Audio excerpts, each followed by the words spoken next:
So, picture this. I'm the woman who's basically the human equivalent of a cozy sweater. Comfortable, slightly frayed at the edges, but still holding it together. My life wasn't exactly glamorous, but it was mine, and I was content. Not thrilling, mind you, but content. Like, I had a routine. I knew where the good parking spots were at the grocery store. I had a favourite mug. That's basically adulthood, right? Anyway, I was married to Greg. Greg was fine. He wasn't terrible, but he wasn't exactly lighting my world on fire either. He was the kind of guy who thought date night meant going to the same Italian restaurant every Friday and ordering the exact same thing.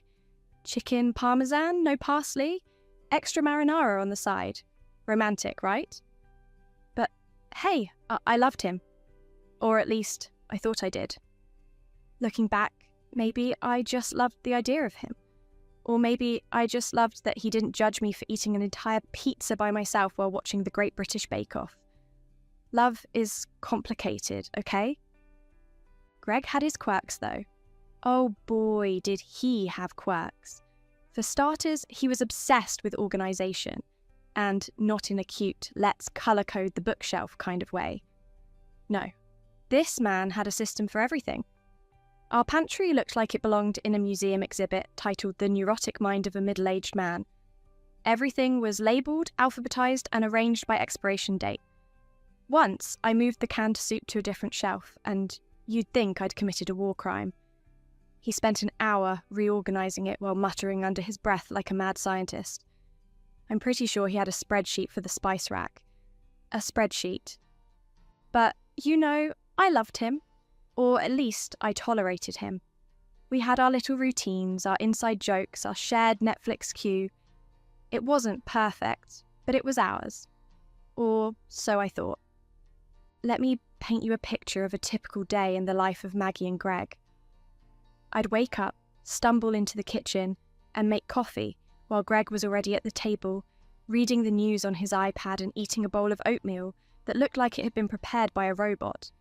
No sugar, no fruit, just oatmeal. He'd glance up, give me a nod and say, "Morning, Mags." Not good morning, not hey beautiful, just morning, Mags. Like I was his co-worker or something. But hey, at least he acknowledged my existence, right? Then I'd head to work. I'm a graphic designer, by the way, freelance, which basically means I spend half my time designing logos and the other half arguing with clients who think Comic Sans is a legitimate font choice. Greg worked in finance, which suited him perfectly because he loved spreadsheets more than he loved me. Okay, that's not fair. He didn't love spreadsheets more than me. It was probably a tie. Evenings were fine. We'd eat dinner, usually something I cooked because Greg's idea of cooking was microwaving a frozen burrito, watch TV, and then go to bed. Sometimes we'd talk, but mostly we just coexisted. It wasn't exciting, but it was comfortable. Like a pair of old slippers. Sure, they're not stylish, but they're reliable. And then, out of nowhere, Greg decided to set those slippers on fire. But I'm getting ahead of myself. Let's rewind a bit. A few months before the incident, Greg got an invitation to his high school reunion.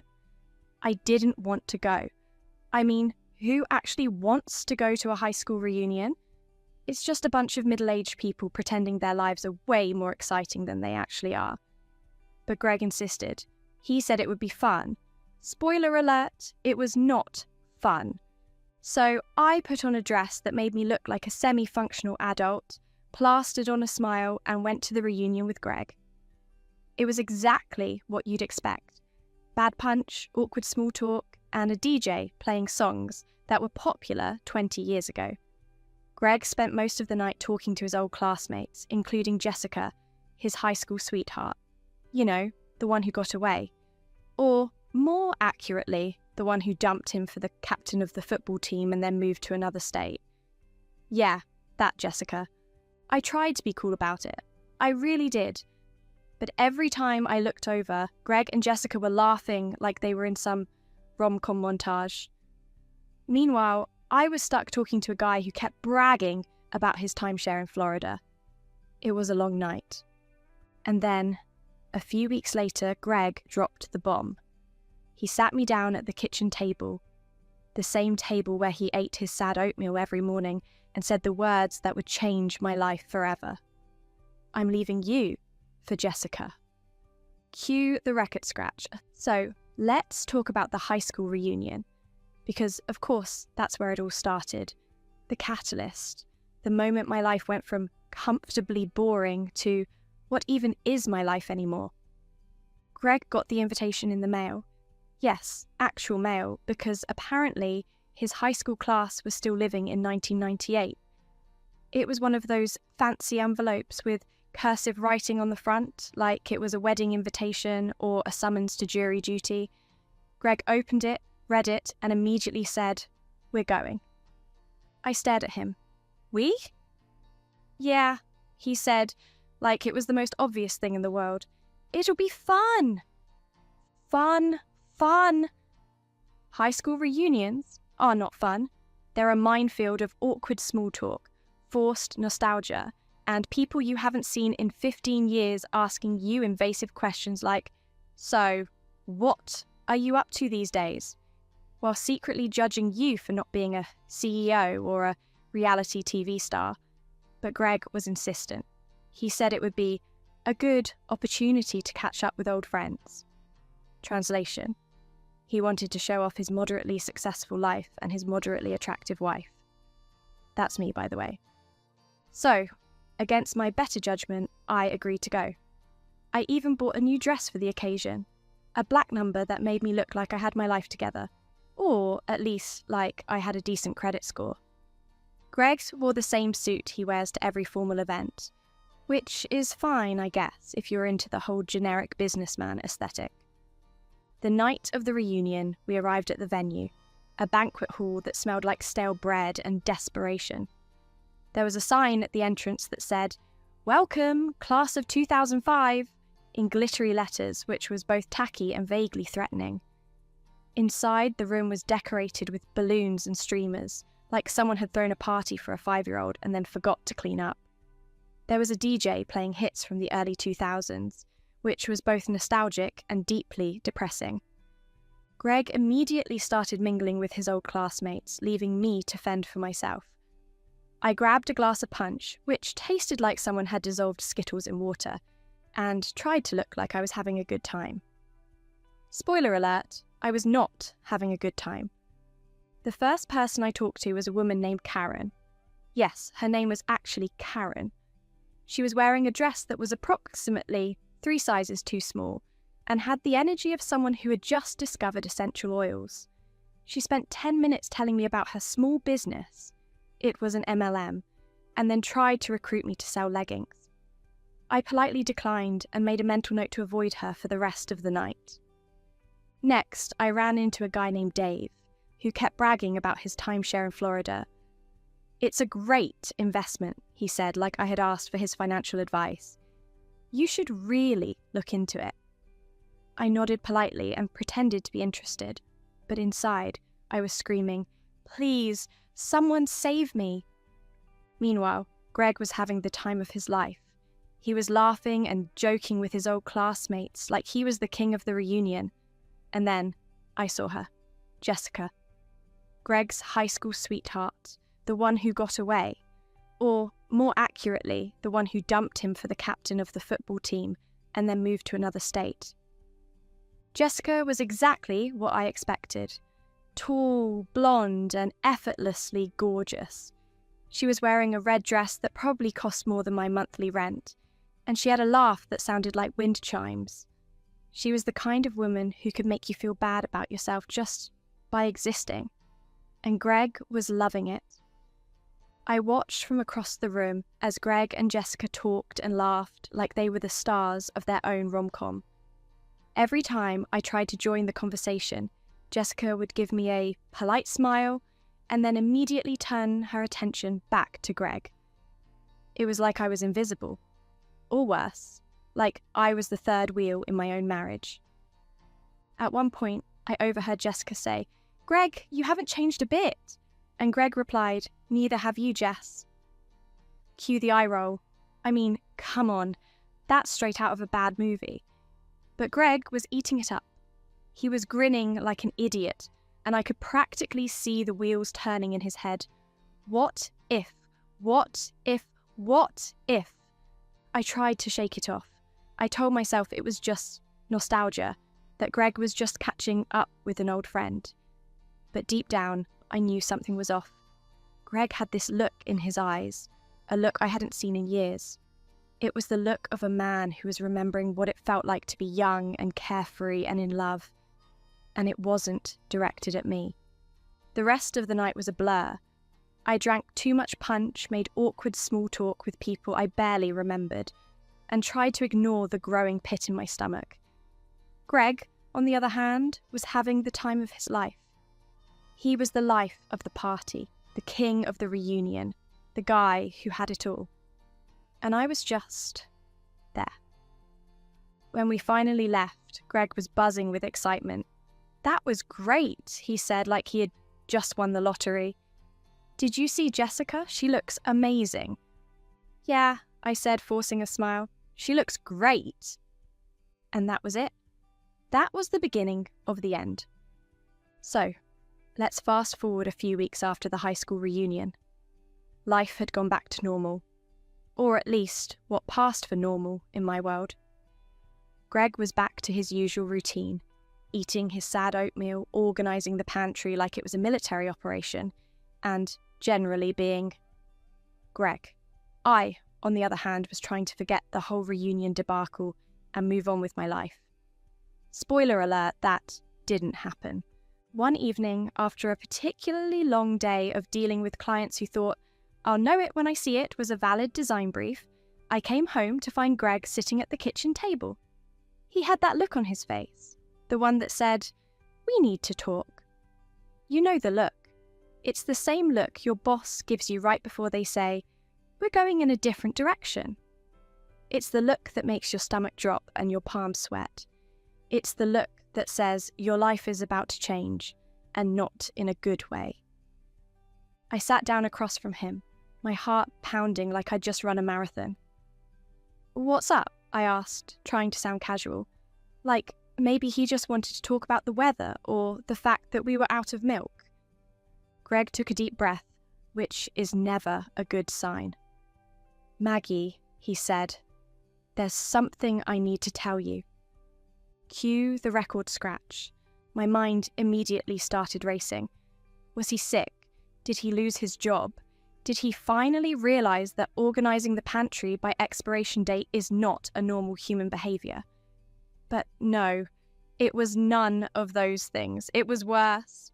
"I'm leaving you," he said, like he was announcing what we were having for dinner. "For Jessica."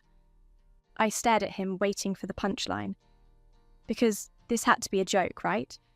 Like, maybe he was pranking me. Or maybe he'd hit his head and was temporarily delusional. But no, he was serious. Dead serious. "Wait, what?" I said, because apparently my brain had short-circuited and that was the best I could come up with. Greg sighed, like I was the one being unreasonable. "Jessica and we reconnected at the reunion, and I realised that I never stopped loving her. I need to follow my heart, Maggie." Follow his heart? Follow his heart? What is this, a Hallmark movie? I wanted to scream. I wanted to throw something. I wanted to flip the table and send his sad oatmeal flying across the room. But instead, I just sat there, staring at him like he'd grown a second head. "So, that's it?" I said, my voice shaking. "You're just leaving? For Jessica?" Greg nodded, like this was the most logical thing in the world. "I'm sorry, Maggie, but this is what I need to do." I wanted to argue. I wanted to tell him he was being an idiot, that he was throwing away a perfectly good marriage for a woman he hadn't seen in 15 years. But what was the point? He'd already made up his mind. He'd already chosen her over me. So, I did the only thing I could do. I let him go. The next few days were a blur. Greg packed his bags, taking his weirdly organised pantry system with him. and moved in with Jessica. I, on the other hand, was left to pick up the pieces of my life. And let me tell you, those pieces were not pretty. I spent the first week wallowing. I ate ice cream straight from the tub, binge-watched reality TV, and had one-sided conversations with Sir Barkslot, my newly adopted rescue dog. Yes, I got a dog, don't judge me. I needed something to love me unconditionally, and Sir Barkslot was more than happy to oblige. My best friend, Lila, staged an intervention. She showed up at my door with a bottle of wine and a PowerPoint titled, "Why Greg is a Dumbass." It was exactly what I needed. We spent the night drinking wine, eating pizza, and trashing Greg. It was cathartic. But even with Lila's support, I couldn't shake the feeling of betrayal. How could Greg just leave? How could he throw away everything we had for a woman he hadn't seen in 15 years? It didn't make sense. And yet, here we were. The worst part was the little things, like how I'd instinctively reach for his side of the bed in the middle of the night, only to find it empty, or how I'd catch myself making his favourite lasagna, only to remember that he wasn't there to eat it. It was the little things that hurt the most. But here's the thing about hitting rock bottom. There's nowhere to go but up, and that's exactly what I did. I decided to take this as my villain origin story. I was going to turn my pain into power, my heartbreak into hustle. I was going to become the best version of myself, not for Greg, not for Jessica, but for me. So, I took up salsa dancing, badly, started a candle-making business on Etsy, because why not, and embraced my new life as a single, slightly chaotic woman. And you know what? It felt good. It felt really good. Meanwhile, Greg was living with Jessica, and let's just say it wasn't exactly the fairy tale he'd imagined. But that's a story for another time. So, there I was, freshly divorced, emotionally wrecked, and sitting on my couch in a pair of sweatpants that hadn't seen the inside of a washing machine in way too long.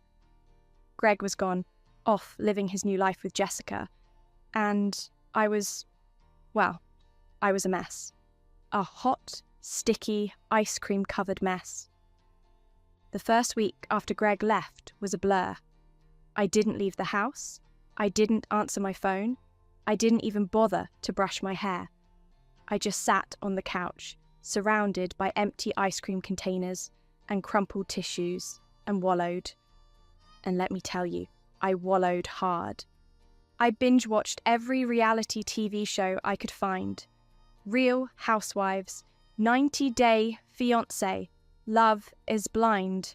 You name it, I watched it. And you know what I learned? That no matter how bad my life was, at least I wasn't marrying someone I'd never met in person, or getting into a screaming match over a plate of pasta. Small victories, right? I also ate my weight in junk food. Ice cream, pizza, chips, cookies. If it was bad for me, I ate it. At one point, I found a half-eaten bag of marshmallows in the back of the pantry, which, by the way, was now a disaster zone since Greg wasn't around to organise it, and thought, this is fine. This is a perfectly acceptable dinner. Spoiler alert, it was not fine. Sir Barkslot, my newly adopted rescue dog, was my only companion during this dark time. He's a scrappy little terrier with a face that says, "I've seen things," and a bark that could wake the dead. He quickly became my emotional support animal, my therapist, and my only source of joy. He'd sit next to me on the couch, his head resting on my lap, and listen to me rant about Greg and Jessica like he actually understood what I was saying. And you know what? He never judged me. Not even when I cried into his fur at 2 a.m. because I'd just realised I was out of ice cream. But as much as Sir Barkslot helped, he couldn't fix everything. I was still a mess. I'd wake up in the middle of the night, convinced I could hear Greg snoring in the other room, only to remember that he was gone. I'd catch myself making his favourite lasagna, only to realise there was no one to eat it. I'd see a couple holding hands on the street and feel a pang of jealousy so sharp it took my breath away. I was stuck in this endless cycle of sadness and self-pity, and I didn't know how to break free. I felt like I was drowning, like the weight of everything was pulling me under, and I didn't have the strength to fight it. And then my best friend Lila showed up. Lila is the kind of person who doesn't take no for an answer. She's fierce, funny, and fiercely loyal, and she's been my ride or die since we were in college. So, when she showed up at my door with a bottle of wine and a PowerPoint titled, "Why Greg is a Dumbass," I knew I was in for a wild night. She marched into my living room, took one look at the disaster zone I'd created, and said, "Okay, we need to fix this." Then she handed me the wine, opened her laptop, and started the presentation. Slide 1. Greg's top 10 dumbest moments. It was a list of all the ridiculous things Greg had done over the years, from the time he tried to fix the dishwasher with duct tape to the time he got lost in a parking garage and called me crying. By the time Lila got to slide 5, I was laughing so hard I had tears streaming down my face. Slide 2. Why Jessica is the worst. This one was a deep dive into everything wrong with Jessica, from her creepy porcelain doll collection to her habit of flipping her hair like she was in a shampoo commercial. Lila even included a photo of Jessica from the reunion, with the caption, "Who wears red to a high school reunion? A monster, that's who." Slide 3. Maggie's glow-up plan. This was where Lila got serious. She outlined a step-by-step plan for me to get my life back on track, complete with goals like adopt a dog, already done, start a new hobby, and get revenge by living your best life. By the end of the presentation, I felt better. Not great, but better. Lila had reminded me that I was still me, that I was still strong and capable and worthy of love, even if Greg couldn't see it. And she'd given me a roadmap to start rebuilding my life. So, with Lila's help, I started to pick up the pieces. I cleaned my apartment, well, most of it, threw out the empty ice cream containers and put on a pair of pants that weren't sweatpants. It wasn't much, but it was a start. And then I made a decision. I wasn't going to let Greg's stupid decision define me. I wasn't going to be the sad divorcee who sat around feeling sorry for herself. No, I was going to be the iconic divorcee, the kind of woman who turns her pain into power and comes out stronger on the other side. It wasn't going to be easy, but I was ready. Or at least, I was ready to try. So, after my week-long pity party, sponsored by Ben & Jerry's and Real Housewives, I decided it was time to get my life together.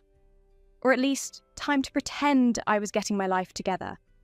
Because let's be real, I was still a mess. But I was a mess with a plan. And that plan was to become the best version of myself. Not for Greg, not for Jessica, but for me. The first step in my grand glow-up plan was to find a new hobby. Something that would distract me from the fact that my life was currently a dumpster fire. I considered a few options: knitting, too boring; yoga, too zen; and gardening, too much responsibility. And then it hit me. Salsa dancing. Now, let me be clear. I have no rhythm, none. I'm the kind of person who claps on the wrong beat at concerts. But salsa dancing seemed fun, and more importantly, it seemed like the kind of thing a confident, independent woman would do. So, I signed up for a beginner's class at the community centre. The first class was a disaster. I showed up in my best workout clothes, which, let's be honest, were just leggings and a t-shirt I'd stolen from Greg, and immediately realised I was in over my head. Everyone else in the class looked like they'd been born with a pair of maracas in their hands, while I looked like I'd been born with 2 left feet. The instructor, a man named Carlos, who was way too enthusiastic for 7 p.m. on a Tuesday, tried to teach me the basic steps. 1, 2, 3, pause. 1, 2, 3, pause. Sounds simple, right? Wrong. I tripped over my own feet, stepped on Carlos's toes, and accidentally elbowed the woman next to me in the face. It was a disaster. But you know what? I laughed. For the first time in weeks, I laughed. And it felt good. The next step in my glow-up plan was to adopt a dog. Because what's more empowering than having a furry little sidekick who loves you unconditionally? So I went to the local animal shelter and met Sir Barks-a-Lot. He's a scrappy little terrier with a face that says, "I've seen things," and a bark that could wake the dead. The moment I saw him, I knew he was the one. Bringing Sir Barks-a-Lot home was the best decision I'd made in a long time. He's my partner in crime, my emotional support animal, and my biggest fan. He's also a great listener. I can rant to him about Greg and Jessica for hours, and he never judges me. Not even when I cry into his fur at 2 a.m, because I've just realised I'm out of wine. With Sir Barks-a-Lot by my side, I started to feel like maybe, just maybe, I could get through this. But I wasn't done yet. The next step in my glow-up plan was to start a side hustle. Because what's more empowering than making money doing something you love? I've always loved candles. There's something so comforting about the flicker of a flame and the smell of something delicious wafting through the air. So I decided to start a candle making business. I bought a bunch of supplies online, set up a little workspace in my kitchen, and got to work. The first few batches were not great. I accidentally set a towel on fire, spilled wax all over the floor, and created a scent called Burnt Dreams that smelled like regret and failure. But I kept at it. I experimented with different scents, different wicks, different containers, and eventually I started to get the hang of it. I named my business Maggie's Melts and set up an Etsy shop. I came up with hilarious names for my candles, like Midlife Crisis, a blend of coffee, whiskey and regret, X's Tears, a mix of saltwater and spite, and Sir Barks-a-Lot Snuggles, a cosy blend of vanilla and cedarwood. And you know what? People loved them. My shop started getting orders, and before I knew it, I was shipping candles all over the country. As my candle business took off, I started to feel like myself again. Not the sad, broken version of myself that Greg had left behind, but the strong, confident, slightly chaotic version of myself that I'd forgotten existed. I was laughing more, worrying less, and actually looking forward to the future. And then, just when I thought things couldn't get any better, I met Ethan. Ethan is a bartender at my favourite local pub. He's laid back, funny, and has a smile that could melt even the coldest heart. We started talking one night when I went in for a drink, and by drink, I mean a giant margarita, and we hit it off immediately. He doesn't care that I'm a mess. In fact, he thinks it's endearing. And he loves Sir Barks-a-Lot, which is a major plus. With Ethan by my side, I started to feel like maybe, just maybe, I was going to be okay. Like maybe Greg leaving me was the best thing that ever happened to me. Because it forced me to rediscover myself, to find my passion, and to realise that I don't need a man to complete me. I just need me. And Sir Barks-a-Lot, of course. So, while I was over here living my best life, salsa dancing badly, making candles, and falling for a hot bartender, Greg was, well, let's just say he wasn't exactly living the dream. Greg had moved in with Jessica, his high school sweetheart, and the woman he'd left me for. And you know what they say? The grass is always greener on the other side. Until you realise it's astroturf. At first, Greg was thrilled. He was living with the woman he'd been pining over for years, the woman he'd convinced himself was the one. But it didn't take long for the cracks to start showing. For starters, Jessica had a collection of porcelain dolls, And not just a few dolls, mind you. No, this was a full-blown collection.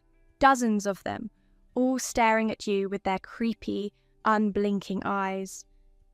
Greg told me later that he'd wake up in the middle of the night and swear the dolls were watching him. I mean, can you imagine? Trying to sleep while a bunch of tiny lifeless faces judge you from across the room? It's like something out of a horror movie. Then there was Jessica's diet, or lack thereof. The woman refused to eat anything that wasn't beige. Chicken nuggets, plain pasta, toast, you name it. As long as it was bland and colourless, Jessica was all over it. Greg, who's a bit of a foodie, or at least he likes to think he is, was horrified. He tried to introduce her to new foods, spices, vegetables, flavour, but she wasn't having it. I like what I like, she'd say, and that was that. And don't even get me started on her sock folding obsession. Jessica had a very specific way of folding socks, and if Greg didn't do it exactly right, she'd lose her mind. One time, he folded a pair of socks the wrong way, and she spent an hour lecturing him on the proper technique. I'm not kidding, an hour, about socks. But the real kicker? Jessica wasn't exactly the warm, loving woman Greg remembered from high school. She was, well, let's just say she was high maintenance. She had a temper, a tendency to nitpick, and a habit of making passive-aggressive comments that left Greg feeling like he could never do anything right. It didn't take long for Greg to start missing me. Not that he'd ever admit it, of course, but I could tell. He'd text me things like, "Hey, remember that lasagna you used to make? And I miss Sir Barks a lot." And once, when he was really desperate, he even asked me for advice on how to deal with Jessica's sock folding obsession. I told him to fold them into origami swans. He didn't think it was funny. The truth is, Greg had built Jessica up in his mind as this perfect, idealized version of his first love. But the reality? She was just a person. A flawed, complicated, slightly terrifying person. And Greg was starting to realize that maybe, just maybe, he'd made a huge mistake. But here's the thing. I didn't care. Okay, that's not entirely true. Part of me cared. Part of me wanted to rub his face in it to say, "I told you so," to make him feel even a fraction of the pain he'd caused me.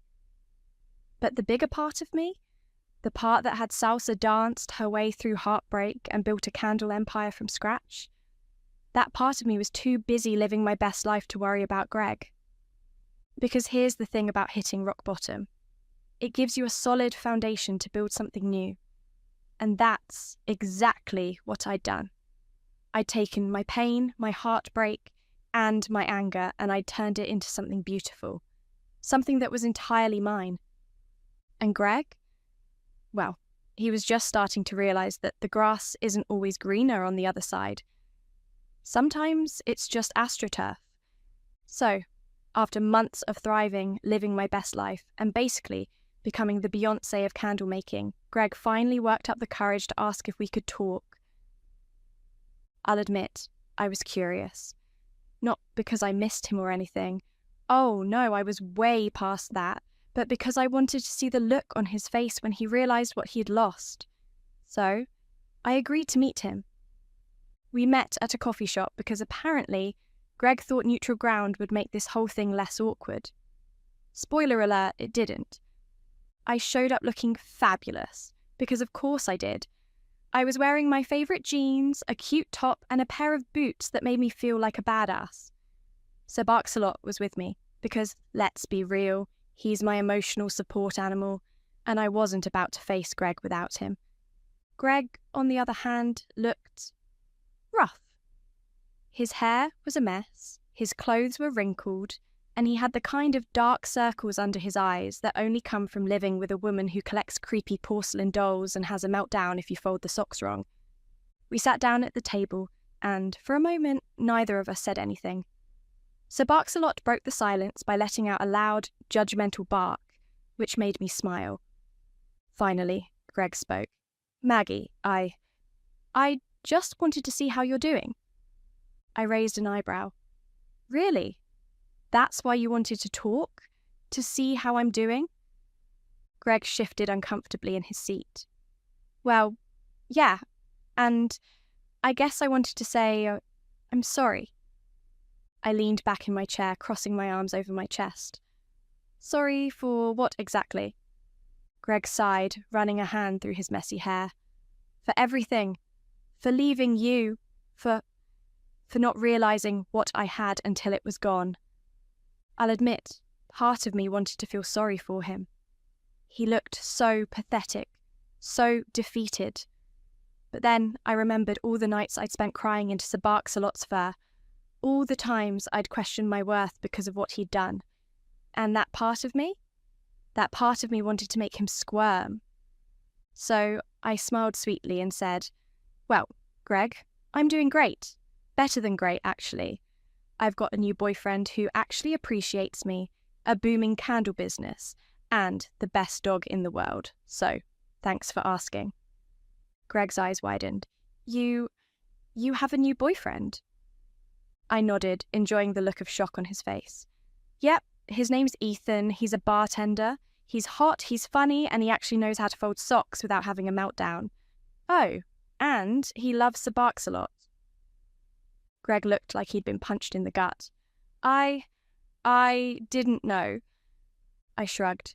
"Wow, now you do. Anything else you wanted to say?"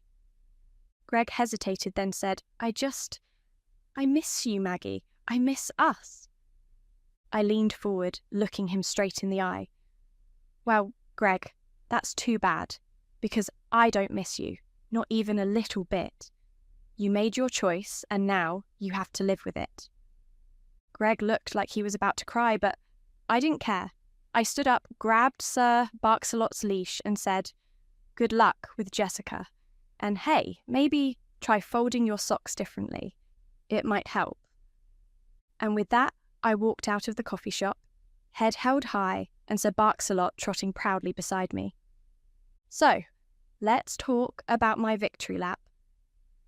Because, honey, it was everything. After my confrontation with Greg, I felt like a weight had been lifted off my shoulders. I'd said my piece, stood my ground, and walked away with my head held high. And you know what? It felt amazing. I spent the next few weeks basking in the glow of my newfound confidence. My candle business, Maggie's Melts, was thriving. Orders were pouring in faster than I could keep up, and my Etsy shop was getting rave reviews. People loved my candles, especially the ones with the hilarious names like Midlife Crisis and Ex's Tears.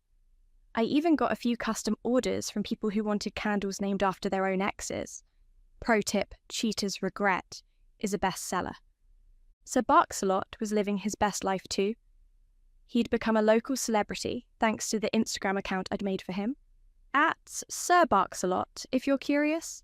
He's got more followers than I do. People loved his tiny hats and his sassy captions, and he'd even started getting sponsorship offers from pet brands. My little scrappy terrier was a star, and I couldn't have been prouder. And then there was Ethan. Sweet, funny, laid-back Ethan. He was everything Greg wasn't. Kind, supportive, and genuinely interested in me for who I was. He didn't care that I was a mess. In fact, he thought it was endearing. He'd come over after his shifts at the bar, and we'd spend hours talking and laughing, with Sir Barksalot curled up at our feet. It was the kind of relationship I'd always wanted, but never thought I'd have. But the best part of my victory lap? The sense of peace I felt. For the first time in a long time, I was truly happy. I wasn't just surviving, I was thriving. I'd taken my pain, my heartbreak, and my anger, and I turned it into something beautiful, something that was entirely mine. I'd also learned a lot about myself along the way. I'd learned that I was stronger than I thought, that I didn't need a man to complete me, and that sometimes the best revenge is living your best life. And you know what? I was living mine. One night, as I sat on my couch with Ethan and Sir Barksalot, surrounded by the warm glow of my candles, I realised something. Greg leaving me was the best thing that ever happened to me. It forced me to rediscover myself, to find my passion, and to realise that I was capable of so much more than I'd ever imagined. And Greg? Well, he was just starting to realise that the grass isn't always greener on the other side. Sometimes it's just astroturf. But that's his problem, not mine. After our little coffee shop confrontation, Greg went back to his life with Jessica, and let me tell you, it wasn't pretty. Jessica, as it turns out, was not the perfect, idealised woman Greg had built her up to be in his head. She was high maintenance, nitpicky, and had a temper that could make a drill sergeant blush. Greg tried to make it work. He really did. But no matter how hard he tried, he couldn't seem to do anything right. If he folded the socks wrong, Jessica would lose her mind. If he suggested they try a new restaurant, she'd scoff and insist on eating her usual beige, flavourless meals. And don't even get me started on the porcelain dolls. Greg told me later that he'd started having nightmares about them, which, honestly, I found hilarious. The breaking point came one night when Greg accidentally spilled a glass of red wine on Jessica's favourite white rug. You'd think he'd committed a felony the way she reacted. She screamed, she cried, she threw a tantrum that would put a toddler to shame. And Greg? He just stood there, staring at her, wondering how his life had come to this. That's when it hit him. He'd made a huge mistake. Greg started to miss me. Not just the lasagna I used to make, though he definitely missed that, but the little things. The way I'd laugh at his dumb jokes, the way I'd let him organise the pantry to his heart's content, the way I'd always been there for him no matter what. He missed the life we'd built together, the life he'd thrown away for a woman who couldn't even fold socks without having a meltdown. But here's the thing. It was too late. Way too late. Greg tried to reach out to me a few times after our confrontation. He'd text me things like, "Hey, how's the barks a lot?" and "I miss your lasagna." But I didn't respond, not because I was being petty. Okay, maybe a little, but because I didn't have anything left to say to him. I'd moved on, and I wasn't about to let him drag me back into his mess. Eventually, Greg stopped trying. He realised that I wasn't going to give him the closure he was looking for, and he was going to have to live with the consequences of his choices. And you know what? That's exactly what he did. Greg stayed with Jessica, but it wasn't the happy ending he'd imagined. They fought constantly, and Greg spent most of his time walking on eggshells, trying not to set her off. He'd become a shell of the man he used to be, and it was all because of the choices he'd made. But here's the thing. I didn't feel sorry for him. Not even a little bit. Greg had made his bed, and now he had to lie in it. Here we are.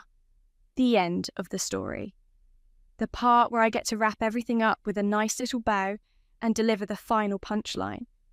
Because, let's be real, this whole thing has been one big cosmic joke, and I'm the one who gets the last laugh. It's a quiet evening, and I'm sitting on my couch with Ethan and Subarxalot. The room is bathed in the warm glow of my candles, specifically the one called Midlife Crisis, which smells like coffee, whiskey, and just a hint of spite. Ethan is flipping through a cookbook, looking for inspiration for our next dinner date. He's been trying to impress me with his culinary skills, which are, let's just say, a work in progress. Subarxalot is curled up at my feet, snoring softly, his tiny hat slightly askew. As I sit there, surrounded by the people, and dog, who mean the most to me, I can't help but reflect on everything that's happened. The heartbreak, the chaos, the salsa dancing disasters, the candle-making triumphs. It's been a wild ride, but you know what? I wouldn't change a thing. Because here's the thing about hitting rock bottom. It gives you a solid foundation to build something new. And that's exactly what I've done. I've taken my pain, my heartbreak, and my anger, and I've turned it into something beautiful. Something that's entirely mine. I've built a life that I'm proud of. A life that's full of love, laughter, and the occasional salsa-related injury. A life that's mine, and no one else's. And Greg? Well, Greg is still out there, living his life with Jessica. From what I've heard, it's not exactly the fairy tale he'd imagined, but that's not my problem anymore. Greg made his choices, and now he has to live with them. As for me, I'm just getting started. I've got big plans for Maggie's Melts. New scents, new designs, maybe even a brick and mortar store someday. I've got Ethan, who's been my rock through all of this, and Sir Barks-a-Lot, who's my partner in crime and my biggest fan. And I've got myself. Strong, confident, slightly chaotic me. So, here's the final punchline. Greg divorced me for his first love, but joke's on him. I'm the one living the dream, and honestly, I wouldn't have it any other way.